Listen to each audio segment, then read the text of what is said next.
Welcome to Disambiguation. I'm your host, Michael Fauscette. Each week, we interview experts in artificial intelligence, generative AI, and business automation to help business leaders understand how to use these tools for the biggest business impact.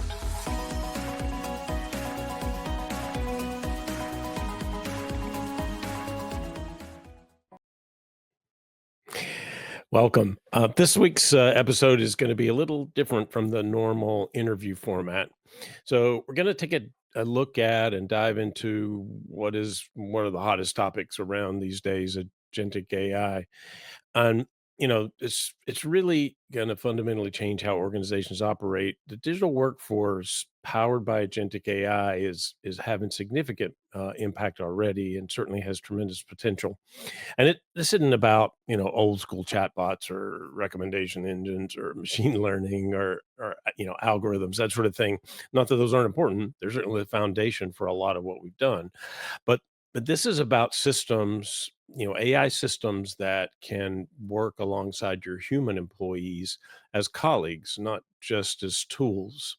So agentic AI, has been the subject of many debates, and I had several myself in different conversations. But what makes an agent autonomous? What are the real benefits that companies are seeing by using these digital employees, or even how many companies are actually using it in production, or is it all still just pilots and proof of concepts?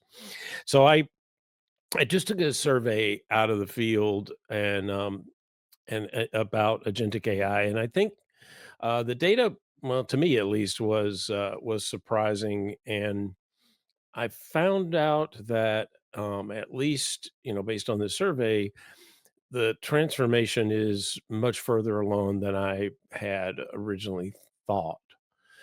So traditional AI systems, they're sort of like sophisticated calculators. They're powerful, but you need to know exactly what you want them to do and how to get there, right? So you ask specific questions, you get a specific answer. You input data in the right format, you get some output in the format. Agentic AI is really different. So you think of it, there's a difference between a calculator and a research assistant. So if I tell my research assistant that I need to understand our competitive landscape, they don't wait for me to go, here are the exact companies that I want you to look at and what are the data points I want you to collect. They're going to they're going to figure out what research needs to be done. They're going to find the right data sources, they're going to analyze the information, and they're going to come back to me with some insights. That's agency. The ability to take a goal or an objective and figure out how to achieve it with minimal human supervision. So here's an example. Instead of setting up a rule that says if customer complaint score is X, send email Y. An agentic system would actually understand a goal. So they would understand improve customer satisfaction, as an objective. And then they would figure out how to identify customers that are dissatisfied. They'd be able to figure out what interventions might help, based on data, based on experience, behavioral clues from that customer. They'd know when to escalate to a human if they couldn't deal with it themselves. And they'd know what success looks like or how to measure success. So it really is a difference between automation, which we've had for quite some time, and augmentation. So automation replaces tasks that humans do, important.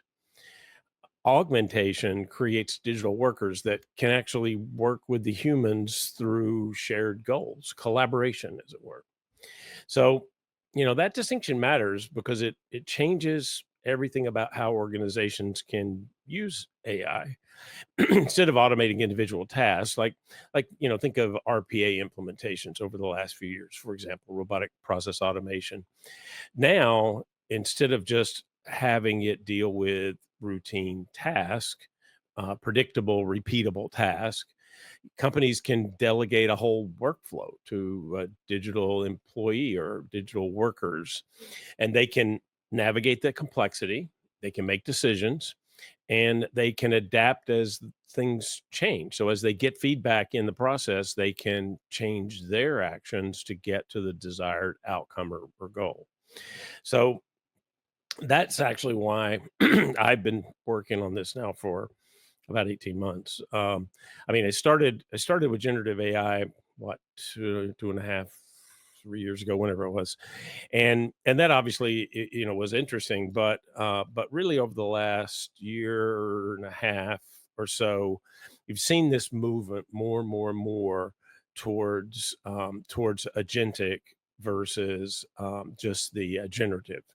So because of that, and because I've spent so much time looking at this and writing about it over the last year and a half, I I'd like to announce, and some of you have already heard this probably, but I'd like to announce a new book, "Building the Digital Workforce: Strategies for Agentic AI Success." It's it's nearly done. Will be available for pre-order in July, and publications planned for late in the summer. Depending on exactly how long some of the processes take, editing and that sort of thing, as you go through this publication process. So, I didn't write a technical manual. You wouldn't expect me to do that anyway.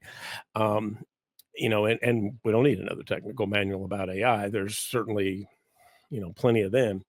But, I wrote it because there's a gap that I've seen more and more between technical capabilities that exist today and the strategic frameworks that organizations need to implement them successfully.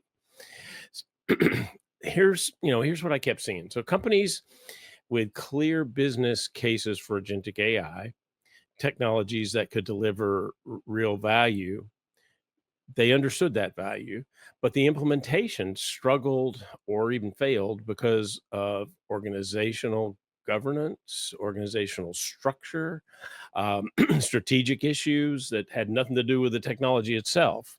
So more about the organization and the people, and the approach for the implementation, the change management. So the book, and this was really the goal for us, is really about that gap, and is providing, or will provide, practical frameworks across four key areas. First, foundations. So what makes AI agentic? What are the economics of digital labor? How do you think about strategic workforce planning when you're talking about a collaborative human and digital workforce, digital capabilities? um, Secondly, implementation. So first, foundation; second, implementation. And that's the nuts and bolts of designing effective digital workers. How do what's the data strategy? What's the data infrastructure that will fuel that performance? What methodologies are you going to use for the deployment and for scaling, rollout? What will work in your organizational environment? And then third, management. And this is this is an interesting one, because I think most organizations that go into this, they don't really think about structurally how the organization will have to change to accommodate this. But how does a manager supervise a hybrid workforce, digital workers and human workers? Um, how do you manage risk? How do you manage compliance when systems can make autonomous decisions? What governance frameworks do you need in this new agentic era, to be successful and stay out of trouble, frankly? And then fourth, future trends. Where's the technology heading? What's the broader economic and social impacts and implications? How do you develop your organization's unique digital workforce journey? So not only, let's get this in production now and be successful, but how do we have continued success as we evolve that hybrid workforce into the future? So throughout the book, we talk about successful digital workforce implementation requires attention to technology and to human dimensions. And the organizations that are going to be successful with this, with the new digital workers, they've started to view them not as cost reduction tools, which they certainly are productivity enhancers, but they're also foundational capabilities that really create competitive advantage and new levels of performance across your whole team. So, here's what really drove me to write the book. I wanted to ground these frameworks in world data and not just case studies and best practices, although certainly those are important. But as a part of that, we also conducted a comprehensive survey that looked at agentic AI adoption and use across, companies of all sizes and across industries. The survey came out of the field this past week, so I wanted to share some of that. And to be honest, some of the data surprised me a bit. I think there's so much noise around what's in production, what's not. Where are we? Are most companies that are looking at this looking at proof of concept only, pilots? Are we actually using these? Are we using them outside of maybe just an apartment or something? So I wanted to go in and try to understand that data. So we surveyed over 400 US based business executives across all industries. And we went company size from small all the way up to large enterprise, a billion or more in revenue and, large employee base, that sort of thing. So and individual contributors all the way to C-suite executives. So again, a broad range of representative sample across all those businesses. And we really wanted to understand where organizations stand with agentic AI adoption and use. So like I said, I was expecting to find a market that was mostly in the proof of concept, pilot, early experimental phases. Maybe 20 to 30% of organizations exploring the technology, a few pilots and proof of concepts and conference room pilots, whatever you want to call them.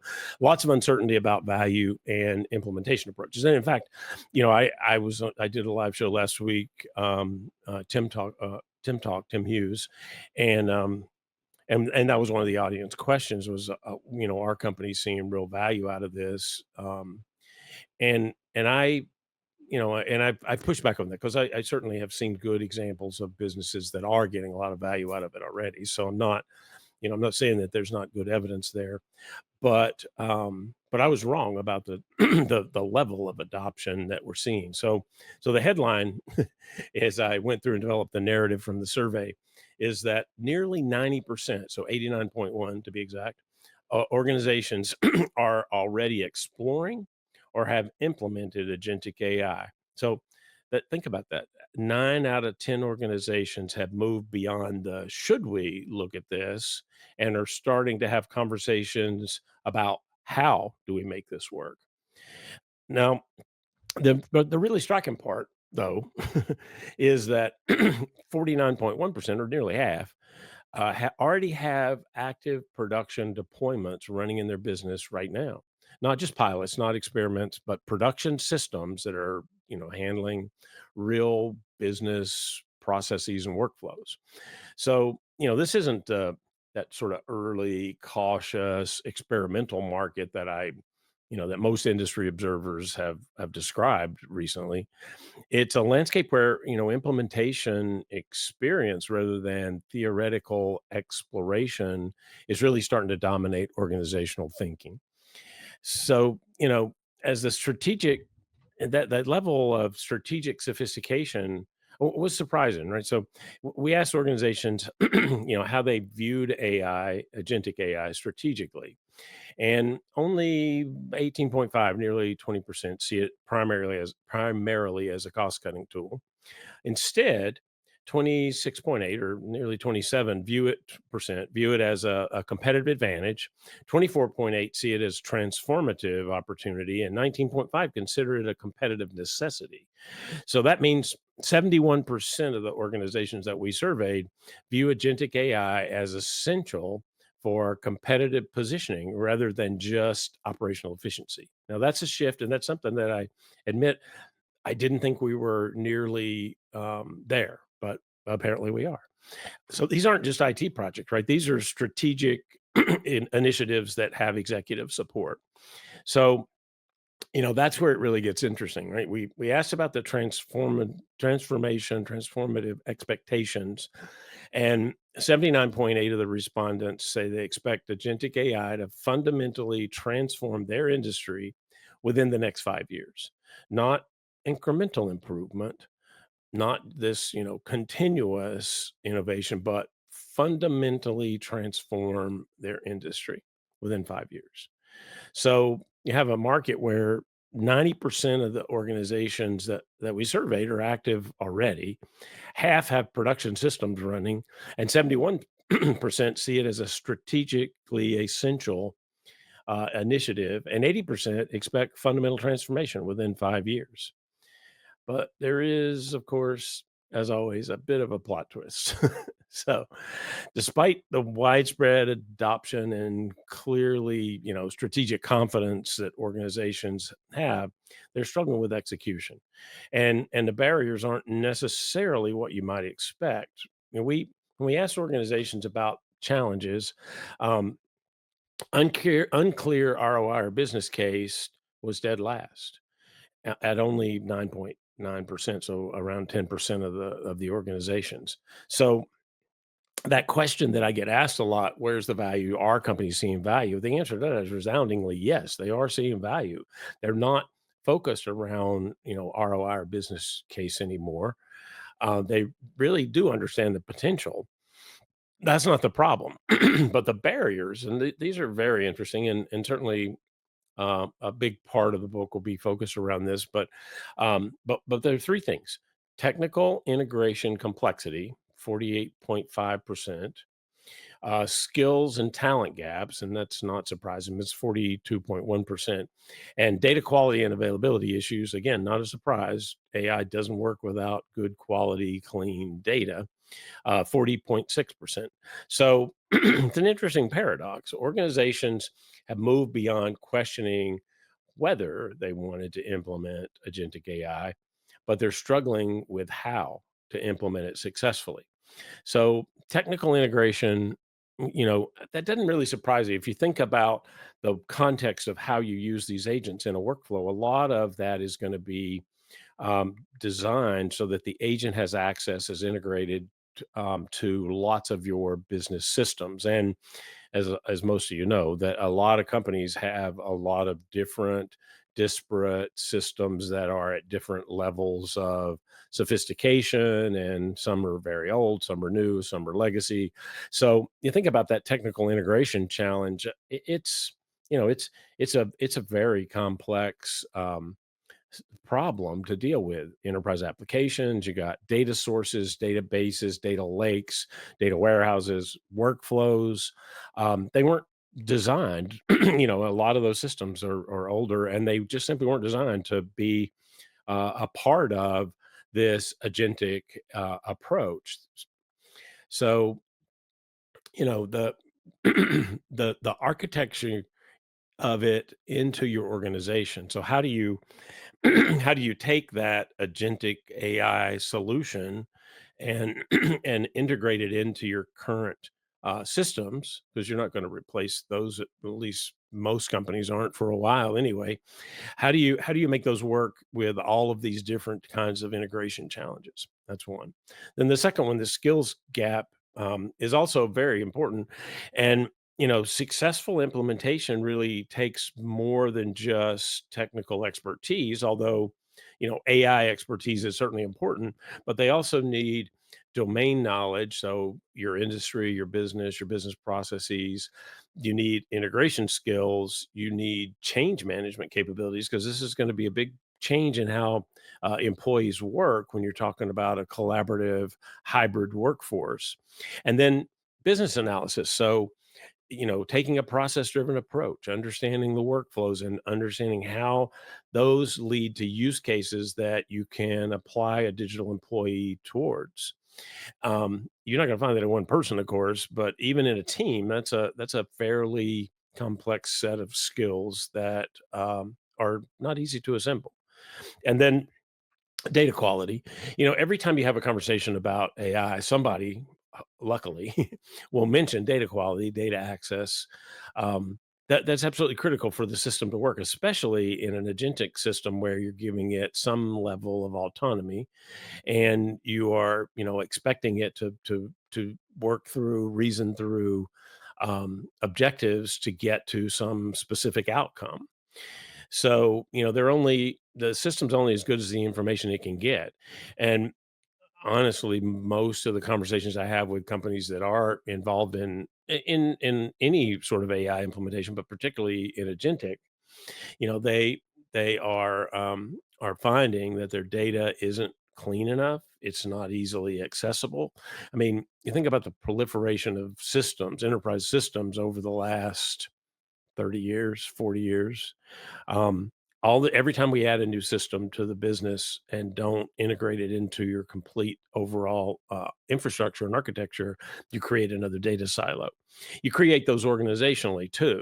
So there's a lot of force in there that makes those that makes that data, a little more difficult to find, and in some organizations really difficult to find. And the quality is questionable, and the completeness is questionable as well. So we've entered a new phase in the market, I think. The question really has shifted from should we, and it's now how do we do this well? So execution capability is going to become the real source of competitive advantage. Organizations that can solve this complexity, build the right skills, integrate into their environment, create high quality data foundations, they're going to pull ahead of those that continue to struggle with execution challenges. One of the most practical insights from the survey was understanding where organizations are actually implementing agentic AI first. Because if you're thinking about where to start, you could learn from what others have done, a trial and error, as it were, to see what was working. So clear leaders, and this is not a big surprise, I think, because I think these are probably the use cases that people have talked about the most. But the two broad categories or use cases are IT and security, 53.9% adoption there, and customer service at 46.8%. Now, some of the leading agentic platforms, systems, went into it with a focus around customer service, improving that customer service experience, the using, agents instead of old chatbots, giving over time, empowering those agents to do more, find more information, solve more problems, even take actions for the customer. So that's not surprising. Now, for IT teams, they probably most would have a decent comfort level when it comes to working with the systems, and also they have really clear use cases in monitoring, in automation, especially in security. And we always say this in when new technology emerges, the nefarious actors, the black hats, or whatever we want to call the hackers these days, they it can't have the ability to invest in those tools and use those tools in their way to try to break into and take advantage of those systems. So it's not really surprising that we'd have to respond by adding agentic type automation systems, monitoring, that sort of thing, into our security infrastructure and IT operations infrastructure. Customer service, is interesting because it does show some confidence, or at least some willingness to try something new, in this area that in a lot of businesses, have very complex interactions, or can have very complex interactions with customers. So this is not just an FAQ bot or something. You're talking about agentic systems that can understand the customer's problems, navigate through knowledge bases and repositories, data, and then work towards some sort of resolution goal. So whatever the context of the business is. Now, in the next tier down, operations and logistics was at 38%. So a good opportunity there. Sales and marketing, 37%. We're starting to see more and more sales and marketing oriented type AI systems and sales operations tools, that sort of thing. Um, Finance and accounting, 34%. I mean, I personally use agentic AI to run a lot of the financials for my business, and that has helped a lot. It's taken away activities that I really didn't want to have to do and automated a lot of those in an autonomous fashion, which is, great benefit to me. Um, but there's still processes. All of those are processes that can benefit from intelligent automation or autonomous action. Laggards were two areas, and I'm not really surprised here. Human resources at 27%. I mean, that's still a decent sized number if you think about where we are, in the adoption curve of these different technologies. But there are more regulations around HR. There are, legal requirements, governance requirements, compliance, that sort of thing. So could take longer to move those systems along, although you certainly do see a lot of opportunity there. And then at the very bottom end, 13% legal and compliance. Now, with all the high profile cases that we've heard lately of lawyers filing briefs with hallucinated information from a generative AI, search, um, probably it doesn't do anything to build confidence in the legal community, I think, right now. So it doesn't, they're much more risk averse, and maybe they should be. So I think it'll be a while before we see, something that is that high stakes for the business and highly regulated, um, to come along, and they'll come along slowly, but it will take a while. So what I find strategic about these patterns is that they reveal a risk calibrated approach. So, in other words, organizations aren't just throwing AI at everything. They're starting with areas that are lower risk and higher value, higher return, and then they build experience, and then over time they can expand it into more complex domains. That's a very logical, phased way to think about how you would roll this out. So that's a maturity that I'm not sure I would have guessed, but it is a pathway that other organizations can use to build a guide, a map, a set of frameworks, whatever you want to call it, to get you, to build up that experience and demonstrate value quickly, and then you can expand your capabilities and build trust and confidence as you use these more and more across your business. So, what does all this mean for you, for your organization? Whether you're, a business leader wondering about competitive positioning, or you're trying to figure out, where your industry is heading, the survey data suggests several important insights. First, the window to competitive advantage is, through early adoption, quick adoption, it's closing fast. With nearly 90% of organizations, in the US at least, already actively, engaged in this conversation from the, not should we, but the how and the what.